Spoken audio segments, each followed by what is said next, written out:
for being on here, man. I really do appreciate it. A lot of people have been asking for you, and I'm really happy that I got you on here. And just for everyone that's listening, what we're going to do today is we're going to go around the world and try to put all the pieces together of what's going on here. And we're going to start out in Greece. Now, we see Greece is basically bankrupt. I mean, there's no other way to put this. I know they're getting more and more debt, but they're bankrupt. And then we see Italy, Spain, France, and the other Euro countries kind of following in the footsteps of Greece right now. And we see that they've been talking about these bailouts, and of course it's not going to help the people whatsoever. What do you see happening in Greece? I mean, do you think these bailouts are going to help the country, or do you think the country's doomed here? I mean, not at all. These bailouts with Greece is not going to help one iota. It's not going to help them at all. I mean, these people are in probably the most dangerous situation they've ever been in. Me and the team over at Rogue Money, we've been following what's been going on in Greece and writing about it and putting it out there. Oftentimes with very pinpoint accuracy in terms of forecasting. What we see what's going on with Tsipras. I mean, that whole flip-flopping where this guy for 6 months straight was talking, as we say in New York, Dave, a lot of smack. Yeah. Talking a lot of smack about how he's going to stand up to the Troika, how he's going to take down the EU junta and, all these things. And he was playing both sides by, flying over to Moscow, putting out ideas out there that he's going to have Greece default and then join the BRICS. And all of a sudden, when push comes to shove, the guy Tsipras folds like a cheap suit. And the question, the $250 billion question is why? Why all of a sudden did this guy who was so ardent, so a zealot when it comes to Greek nationalism fold to the EU, the EU bureaucratic monster? So there's a lot of speculation involved, whether Tsipras was blackmailed, this, that, and the other, or whatnot. But one thing that has occurred with Tsipras folding like a cheap suit is this. The EU is going to ramrod a lot of these austerity measures. One of those austerity measures is this. You see, in Greece, as it is in Spain, and my wife's family's from Spain, they have a tremendous amount of foreclosed homes over there. And these foreclosed homes, rather than having these people out in the streets, okay, the government has said in Spain as well as in Greece that, hey, you know what? Why don't you guys stay in your homes? It's better for you to stay in there than rather than being out in the streets. And it's better for you to be there because you know what? You'll have shelter. At least there's a roof over your head.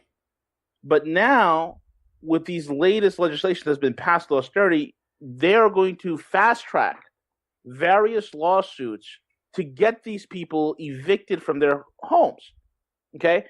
And that's going to put a tremendous amount of pressure on the people because now they're going to find themselves homeless. Why? Because we're witnessing a land grab on top of everything else. Okay? Then on top of that, it was announced that this January 2016, the turn of the new year, all Greek bank accounts will become, ready. They will be, what's the word I'm looking for? Eligible for bail-in. Okay? Yep. And that's huge. So there is a massive, if there's an anger before within Greece, right now is absolute fury.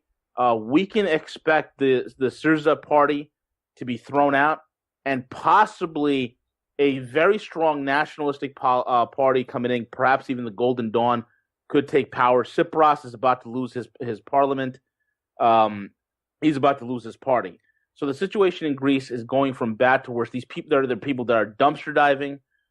It's so bad, Dave. I don't know if you know this or not, but when parents when there's new children being born into families, what they're doing in Greece is that there's so many abandoned kids because nobody can afford to feed these kids. Families are leaving them on the doorsteps of police stations, fire stations, governmental buildings, and now the government has issued cardboard boxes that have a signal on top that's a flashing beacon and also makes a noise. You simply put your kid in the box and you leave him somewhere and leave a noise, and the government official will pick the kid up to go to an orphanage. This is how tragic the situation is. Now, the issue that I made about the foreclosures in Greece, you got to also understand these foreclosure issues also exist simply because you have multiple people that are living in that home. You have maybe 2-3 generations that are living in that single house. Now you're kicking these people out of the house. That's 3 generations of people that you're throwing out into the street. This is a big, big mess On top of that, the massive infrastructure grabs that are going on with bridges, with roads, with utility companies, all these things are happening, and we're seeing the solution for these animals in Brussels that sit in the EU, and that solution is to devour everything. These crazy nut jobs. So it's pretty bad out there, man. Yeah, they go right into these countries. They continually give them debt, and they go in and they just start buying all this stuff up on pennies on the dollar, just taking basically the country. That's really what they want. Exactly. Yeah, and this is going to spread. I mean, already S&P downgraded Europe. I know Europe is continually telling us that they're in a recovery, but it was downgraded, and we know they're not in a recovery. They're really hurting. Unemployment skyrocketing, youth unemployment skyrocketing. It's just awful. I mean, this eventually will spread around the world. I mean, this cannot be contained, can it? I mean, there is some containment policies that are being done. I've seen that. I mean, even though the countries in the BRICS, they are the cleanest shirts in the playground, so to speak. But for instance, David, like yesterday I woke up and there was 23 world markets that are in some sort of collapse or whatnot. And I tweeted out there, I said, you know what? There are 23 major markets that are in collapse. Most of them are in the ASEAN region right now. Some of them are in the emerging economies. And the answer to these nations, the answer for them to weather these coming storms, to come out on the other side viable and winning, is to de-dollarize. Because they'll go through a little bit of pain, but they will not sink. If they can de-dollarize, if they can shore up on hard assets, and we're seeing those moves also happening with China. They are getting very bold with what they're doing. You mentioned China. We see their stock market has dropped quite a bit. Yep. We also see the explosion in Tianjin. I mean, what do you think happened there? Tianjin it's pretty interesting. The verdict is still out. I've talked to some of my intel guys who are who have backgrounds in physics and who served in various clandestine as well as military operations. And these guys have said to me, one of them in particular, my buddy Wayne, my buddy W, he said it best. He said, when you look at the explosion, it doesn't look like something that was an explosive device, just the physics of it from the floor on out. But it looks like something came from above impacting in, which this was before anybody was talking about rods of God and all these other, was it a missile strike, whatever, or nuke. I mean, there's no radiation there. But this is before anybody was talking about that. He mentioned that. And then, and this is before I even seen the pictures of this, 5-acre lake that is formed in that area. And I'm saying to myself, my God, this is something definitely happened there. I mean, we know that there was 2 explosions. One was the small minor one, which I believe was the quote unquote chemical explosion. Okay, it was a small minor chemical explosion that did occur, but somehow it was timed and sequenced in such a way that chemical explosion was able to provide cover for the much larger explosion that took place immediately after that. Right. So I believe, and and talking with some of my guys, that there was some sort of a kinetic weapon used, and we know that these kinetic weapons, like you take a tungsten rod, when these guys are talking about the rods of God, and you're able to launch it from space with pinpoint accuracy, you reach a velocity of 32,000 feet per second. You're looking at Mach 30 plus. There's no way to defend against that. There's no traceability. You have plausible deniability, and I think it's moving so fast. It's cameras will have a hard time. I mean, regular cameras can't even pick it up. So it's something definitely happened in Tianjin. And the craziest thing is that Tianjin attack happened within 24 hours of the Chinese saying, hey, we're devaluing our currency, which is their way of saying that we're depegging from the dollar. And they did depeg. And within 24 hours, we see this strike. And then today it was announced, actually late last night, it was announced that the U.S. is getting kicked out of Djibouti, and China is going to be sending, their troops to take over there. And one of the things that have been leaking out in the intel world for some time, there's been a little proxy conflicts all over the world between the U.S. and the Chinese and the Russians. And one of those hotspots was, Djibouti, which is situated on the horn of the western side of Africa, the Horn of Africa over there.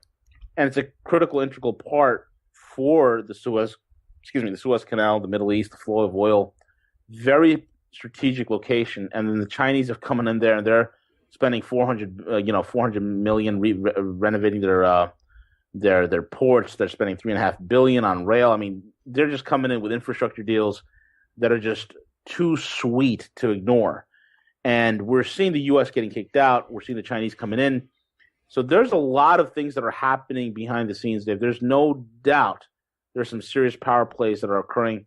The laughable announcement of China saying, "Yeah, we only got 1,650 metric tons of gold," which is ridiculous. You know, I mean, they're 20,000 metric tons plus from everyone that I've talked to.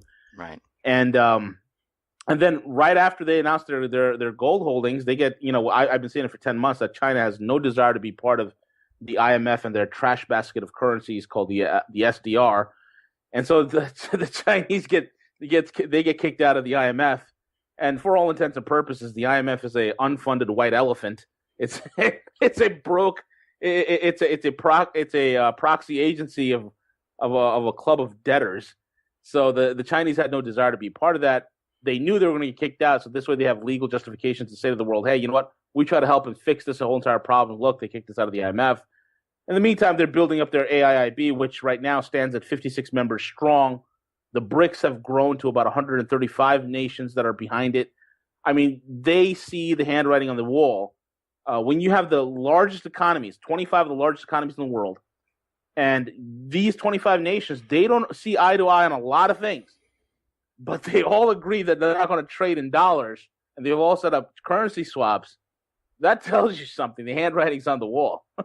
Yeah, they're completely separating themselves. I mean, Russia, China, and the other BRIC, they're completely kind of backing off, saying, listen, okay, let's do everything on our own. Yep. And they're setting everything up on their own.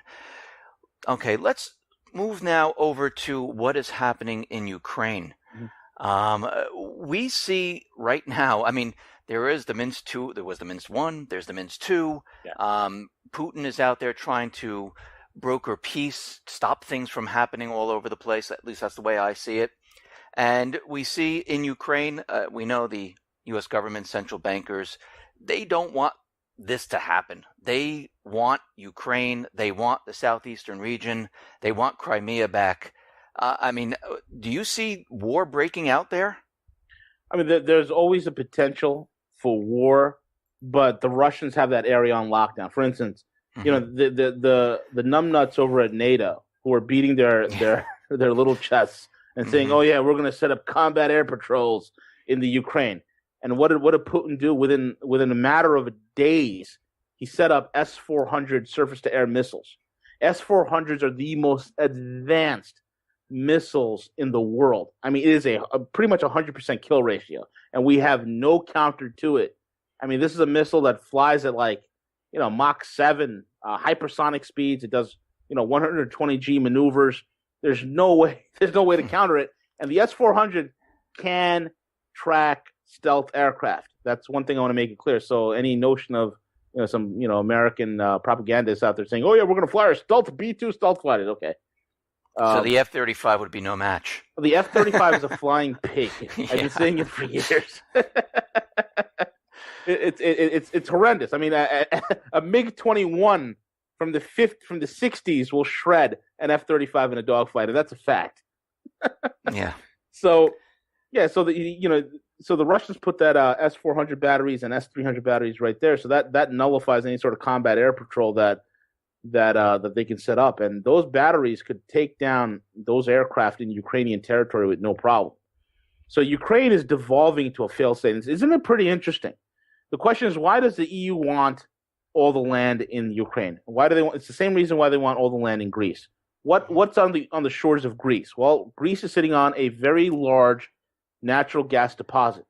Ukraine is the same thing, but it's not in the mainland Ukraine. It happens to be in the Crimea. Right in the Black Sea, there's a large natural gas deposit. Putin knows this, okay? So that's what this whole entire squabble is about. It's all about energy. It's all about control of energy. And the U.S. at this point doesn't care if they start, some sort of a massive war in the process. These guys are nuts. And one of the things, I think Gerald Celente said it best, when people have nothing left to lose, they lose it. And the U.S. is getting to that point. It's getting very dangerous, and they're getting very desperate. And desperate people always do stupid things. So Ukraine, what do we got going on? We have Nazis that are running rampant. We have oligarchs that are fighting each other. This is all things that we've talked about in Rogue Money for quite some time right now. In fact, one of the contributors to Rogue Money is a guy named James, the Russian analyst, writes the best darn articles, the most in-depth intelligence reports on Russia and Ukraine I've ever read in my entire life. And I'm not saying it because the guy just writes for the site. I'm saying this guy's amazing. He's been on the radio show a few times. Dave, if you ever want to interview him, I recommend you want to get a real ground level what's going on in Russia and Ukraine. That's the guy to talk to. Okay. But Ukraine is spiraling into a failed state. Battles between oligarchs. It's turning into a narco state, which is kind of what happens wherever the U.S. and NATO goes. And on top of that, you're having human sex trafficking rings popping up.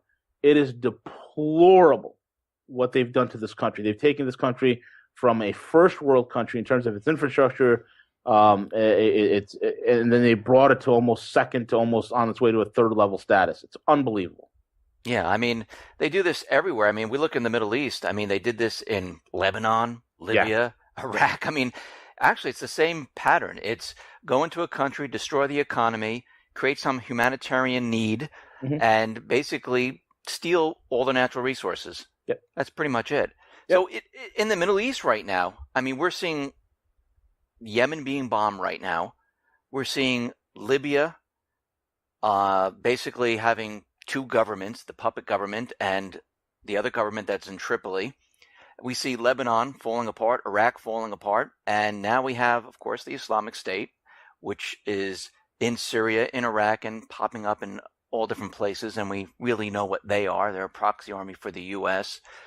And this is all about the petrodollar, isn't it? Absolutely. We're seeing some major moves that are occurring. There's a lot of movies and shakings happening even within the House of Saud. It's pretty interesting. Back in September of 2014, I kind of reported that I think I was the only one to report that one of the Saudi princes, I forgot his name because these guys have these long hyphenated names I tend to forget. But one of the Saudi princes, he was carjacked in Paris. Okay, his motorcade was hijacked. They had two hit teams descend upon a 10-car motorcade and lifted off the guy with 300,000 euros in cash and quote unquote secret documents. The Saudi government didn't make any other acknowledgement towards that. They just left it alone. The Mercedes vans that were used to hijack the motorcade was found out in the French countryside, burned to a husk. So this was a straight up professional hit. And you find out who that prince is. Well, that prince is somebody who has been in talks with the Russians and the Chinese. He's very well connected individual, which is pretty interesting because when you look at the current Saudi monarchy with King Salman and the Crown Prince Mohammed, these guys are pro-Western. So the question becomes, and then you have the Saudi energy and defense ministers, which are really been last few weeks and last few months been setting up quite a few meetings with the Russians. In fact, I think there was a couple of $1 billion investment that the Saudis have done with a Russian agricultural firm. So all of a sudden, there seems to be some sort of a rift in the House of Saud, which I find to be pretty interesting.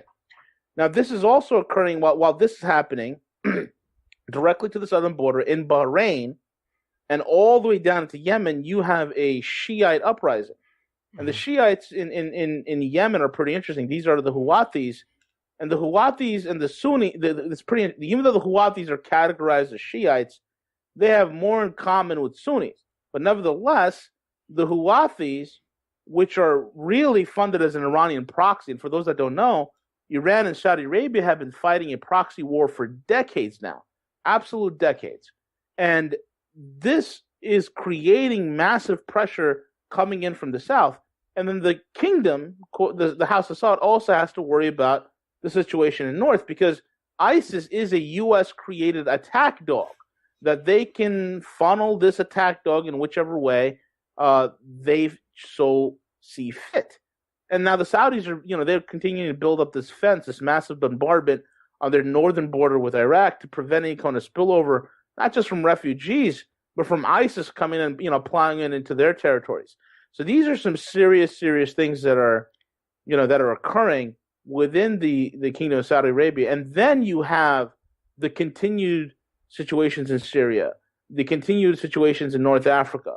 All of this is basically what we're witnessing, folks, is the end of the petrodollar. Because while the U.S. has been following this insane British diplomacy, this insane British gunboat diplomacy of command and of divide and conquer, right? The Chinese and the Russians have been going in and setting up mutually beneficial trade agreements and energy agreements and win-win situations here. So the people are receptive towards that. People are not receptive towards chaos, disorder, destruction. Nobody wants that. No right human being in their mind wants that. No average person in the Middle East wants that. They want prosperity. They want to be able to send their kids to college. They want to have a successful and bright future for their countries. They don't want to be under this nonsense. So you're seeing this massive rift that is developing in the Middle East that's only going to get bigger, and we are seeing the birth of a new petro system, a petro transactional system, be it the petro yuan or they go with a gold trade settlement note or some sort of currency swap or whatever have you. But we are seeing definitely the end of the petrodollar, as well as in conjunction the end of the dollar as world reserve currency. There's no doubt about it. So let me ask you, and I'm sure everyone's thinking this, when the petrodollar dies, what repercussions are we going to see here in the United States? Oh, man. I mean, when the petrodollar goes bust, you can pretty much kiss King Dollar off of its throne. Those repercussions will come hard and fast. It will come hard and fast in the sense that I could see people just dumping massive U.S. dollar treasury dump-offs, massive dumping of the dollar globally, all of which will come back onto our shores as a tsunami of hyperinflation. I mean, right now we're in a little bit of a deflationary period. I kind of see that as right before a tsunami, you have the waves, the water kind of goes away from the shore. It gets sucked out back into the ocean. Well, that's kind of like what's happening right now. That's where we're seeing a lot of deflation. But it's building up to a hyperinflationary tidal wave. And it's that tidal wave that is going to be crashing upon our shores. And that tidal wave is being formed by events in Greece, by events in the Ukraine, by events in China, in events with the BRICS, and events with the AIIB, and events with with the petrodollar. All of these things are coming in culmination, and it's going to be very, very painful scenario that 99% of Americans are not even ready for, not even thinking about. Right. I mean, it's funny because John Kerry said something, and it's been all over the corporate media and the alternative or new media, where he said if we don't make this Iran deal, the dollar is going to collapse. Yep. Let me ask you, what do you think he meant by that? Simple. See, for the longest time, folks, okay, since I'd say about 2008, I believe. About 2007, 2008, we've been going to war with Iran every year. Oh, we're going to go strike Iran. We're going to blow up Iran. We're going to do this to Iran. We're going to do that to Iran. They got nukes. They're going to get nukes. So here's the backstory. Here's the real honest truth of what's going on with Iran. The U.S. has a long history of meddling with Iran and screwing with Iran and putting the people in a bad predicament. We're the ones who kicked out, Time Magazine Man of the Year, Mohammad Mossadegh, who kicked out the Soviets, who was like a champion of democracy. The world loved the man, except he did one horrible thing, Dave. He decided to use the profits of oil from his nation to the benefit of his own people. God forbid. So Mossadegh, was deposed, and we put in the Shah of Iran and the Savak, and it was like the most dangerous, most horrendous time in Iranian history. And then you have the religious revolution with the Ayatollah Khomeini. Fast forward to today. Well, Iran is, most people, if you get out of your Western thinking glasses, I deal business with Persians, with Iranians. They are a very secular society. Okay, don't let it fool you. They're very educated. They're very smart. They're not Arabs. Okay, and there's a clear distinction. There's a very clear distinction between Persian mentality and Arab mentality. It's two different things. And the other thing is, no one's ever conquered Persia. Nobody has. Okay, so it's a different type of fighting spirit those people have. The Iranians have been sitting on oil. In fact, the dirty little secret is Iran has more oil than Saudi Arabia. and Iran, if given, see, the thing that makes Saudi oil so wonderful, folks, is not because it's the most abundant oil supply in the world. That would be the Russians. What makes Saudi oil so wonderful is that they're able to extract it out of the ground in the cheapest possible way, with the least amount of cost. That's what makes it so amazing. The Iranians have the same thing, but the lack is they do not have refinery capabilities in order to refine it and bring their oil into the market. This has been a huge problem for many decades. So the Iranians are like, okay, you know what? We can't, we don't have the electrical infrastructure in place to set up these refineries to adequately refine oil. We need to really ramp up our electrical infrastructure, and the way to do that is not, solar power. It's not wind generators. It's actually nuclear power. Okay, the dirty word, nuclear power. Okay. Mm-hmm. So Iran says, okay, we need to build nuke plants, and all of a sudden the U.S. realizes that if the Iranians were able to develop their own oil and their own nuclear plants to refine the oil, they can bring oil to market, and they don't have to price it in dollars, because they're willing to sell it to the Chinese, they're willing to sell it to the Russians in gold and in or their own currencies. And we've seen the whole Iranian, Turkey, Indian, for lack of a better word, I don't know, that triangle of that deal they had going on, where the Indians and the Turks bought Iranian oil and paid for it in gold, and Turkey played as the intermediary for that whole entire transaction. So the Iranians are willing to do that. The U.S. knows this. So the U.S. is like, wait a minute, if they are allowed their oil reserves, which many are estimating to be 5 to 7 times bigger than Saudi Arabia, that is going to be a huge threat to the petrodollar, number one. Number two, it's going to give other nations an idea, hey, maybe we should sell our oil in non-dollar terms. Maybe Venezuela would say, hey, you know what, maybe we should do that. Maybe Nigeria would say, hey, maybe we should do that. And it will spread throughout the entire OPEC. Because, OPEC is the way it is because Saudi Arabia is the biggest player on the block. But here's the Iranians, they're bigger than the Saudis. They happen to be in the same neighborhood. And they're selling it in non-dollar terms. Oh, that's a no-no. So the Iranians said, hey, we need nuclear power. The U.S. is like, no. And the Iranians are like, all right, fine. You know what? This is what we'll do. We'll take our oil. We'll give it to you guys. You guys refine it for us and give it back to us, and we'll pay you. And the U.S. is like, no. And then the Iranians is like, wait a minute, but what do you want us to do with the oil? And for lack of a better word, the U.S. said, eat it and die. Basically, eat your oil and die. Because the Iranians like, we have all these resources, but you're preventing us from developing. And all of a sudden, that's when you have the whole, what's that former? Ahmadinejad said he's going to wipe Israel off the face of the... Folks, let me tell you something about Iran. And there's a clear distinction, and I need people to understand this, between Israel, Zionism, and Judaism. These are 3 very distinct things, okay? Judaism is not Zionism, and Zionism is not Judaism. There are over 50,000 Jews that live in Tehran, Iran, and they've been there for thousands of years, okay? There are lots of Jews that live in Iran that don't leave. In fact, I know a lot of Jews here from Brooklyn that would actually fly to Iran to have conferences with their Jewish brothers and sisters in Iran. They're treated wonderfully. They have a great time. They have no problems with the Muslims there, and the Muslims have no problem with them, the Shiites, okay? And they fly back. So where's this, they're going to blow Israel off the face of the planet? And I mean, come on. Mm-hmm. The beef that Iran has is with the government of Israel, is with Zionism. They have no problem with Judaism as a religion or as a belief because you have Jews that live there. Okay, but then you have, they want the end times, the 90 months. These are people with very, very poor understanding of how the Middle East actually works. So that's what's going on in Iran. So when Kerry literally said, if we don't strike this deal, because now the Russians and the BRICS and the rest of the world are helping to develop Iranian oil. The Russians have, they're about to do the deal with Iran that they did with Turkey, that they're going to develop all Turkey's nuclear power plants. And you got to understand something about Russia and Iran. I was probably the only one in the world that made this connection here. If you guys remember back in December, you have Christophe de Margerie, and this is a guy that I wrote about extensively. He was the former CEO of Total Petroleum. Okay, Christophe de Margerie was one of the guys who were so vocal and said, "Why is the oil even priced in dollars?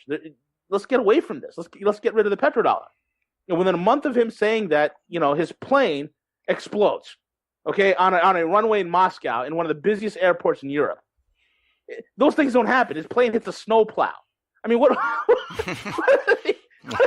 would have been more believable if they drowned the man in an inch of water. Okay, so Christophe de Margerie dies. So the question is, why was he whacked? Number one, and within the same time frame, within the same matter of months prior, we had BNP Paribas, one of the largest banks in France. They get fined $9 billion, which is the biggest fine in banking at that time. Okay, I think it still is the biggest fine ever. $9 billion. This is a bank that on a yearly makes about a $7.3 billion profit. Why would they be fined $9 billion, number one? And number two, be banned from using dollars for a specified amount of time? Well, let's look at it real quick. Total Petroleum, okay, was involved in the South Pars development deal, which was Total Petroleum was working with the Iranians in order to develop Iranian oil, helping to refine it, helping to build refining technologies and a lot of engineering going into it to enable the Iranians to extract the oil at even a cheaper rate than, or as cheap, or if not cheaper than the Saudis. That's what's going on here. So that technology that they were developed back in 2006 has come to fruition right now in 2015. The Russians were involved in it too.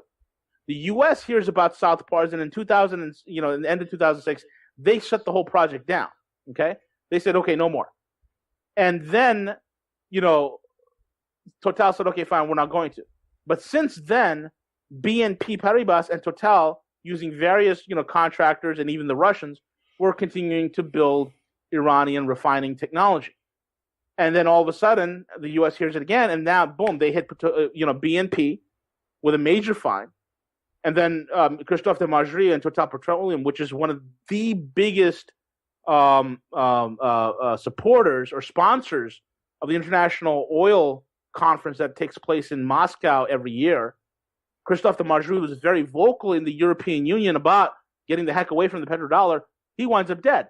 And he winds up dead right after his meetings with Putin, Medvedev, and the guy who was in charge of one of the largest private natural gas companies outside of Gazprom. So this is not a coincidence. And all of this centers around Iran. Why? Because Iran is on the cusp of bringing its oil to market. It's going to drop the oil price even more. And unless, the U.S. makes nice with the Iranians at this point, they're going to absolutely lose everything. So the U.S.'s hope on this deal, well, hey, we'll let you have nuclear capacity, but price your oils in dollars. And the Iranians are like, okay, sure, buddy. Throwing up the okay sign. Yeah, okay, sure, buddy. We'll price it in dollars. Yeah, no problem. So this is the idiocy. This is like amateur hour at the White House. This is amateur hour at the State Department. The Iranians will have that the nuclear capacity. They will have the refining capacity, but they will not price their oils in dollars. The entire Middle East knows this. They all know it. The Saudis know it. And that's what this whole entire reverberations have been going forward that have been happening. In fact, back in April of 2014 and through May, the Saudis and the Iranian intelligence agencies have been meeting in secret in Algeria.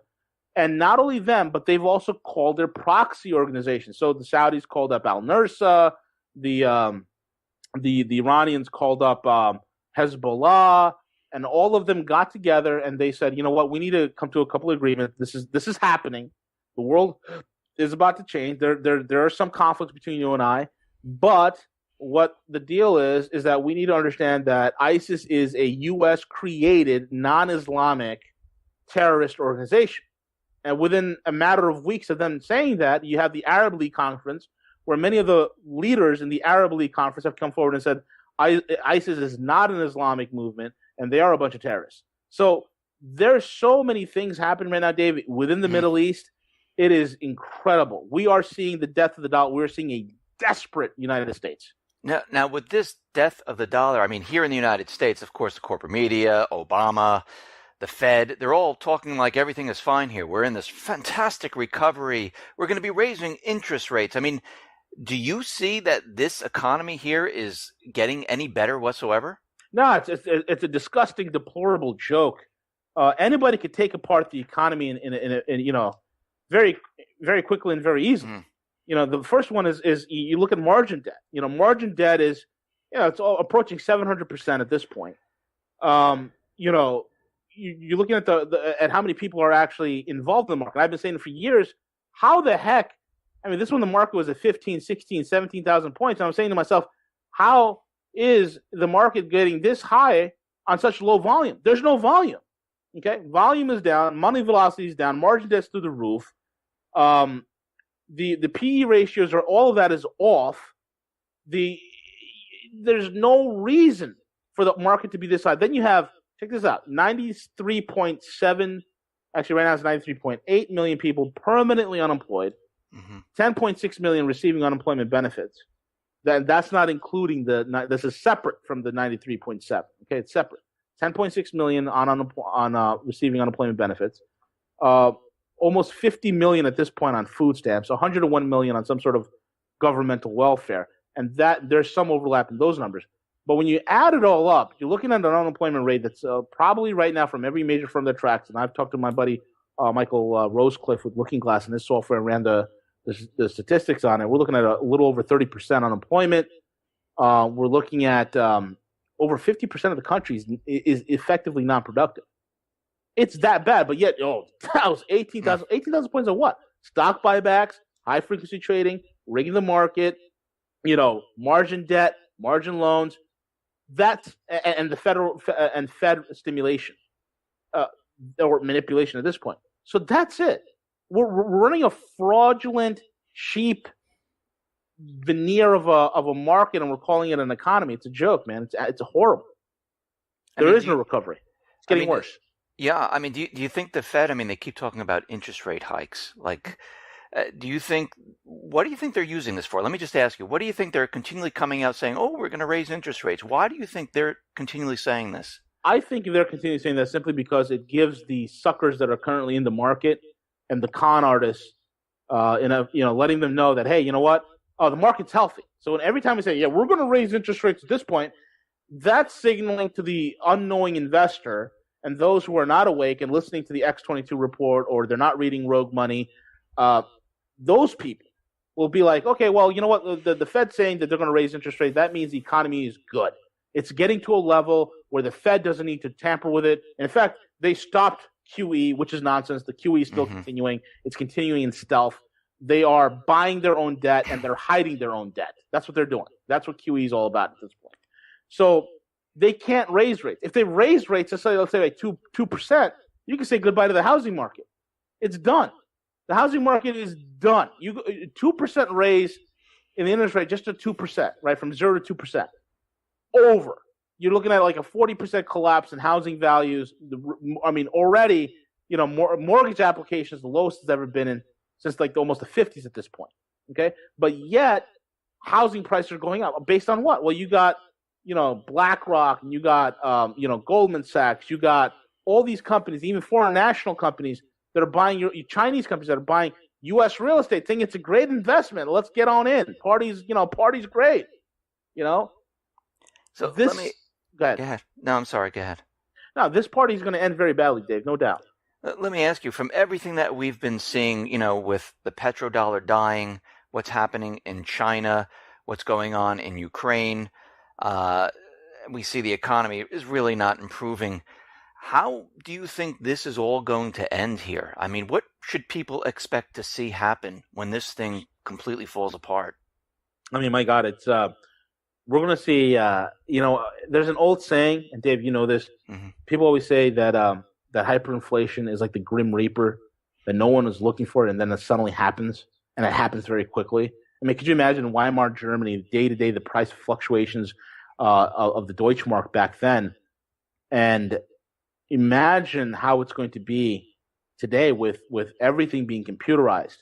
The hyperinflation is going to be 10 times worse, maybe 100 times faster, and it's going to come upon us unawares. And if people are not ready, and folks, people, it's not that you just shore yourself up to survive. We need to get to know our neighbors. We need to get to know our communities, because the end game here, folks, is look. the government is making preparations for them to stay viable on the other end of this.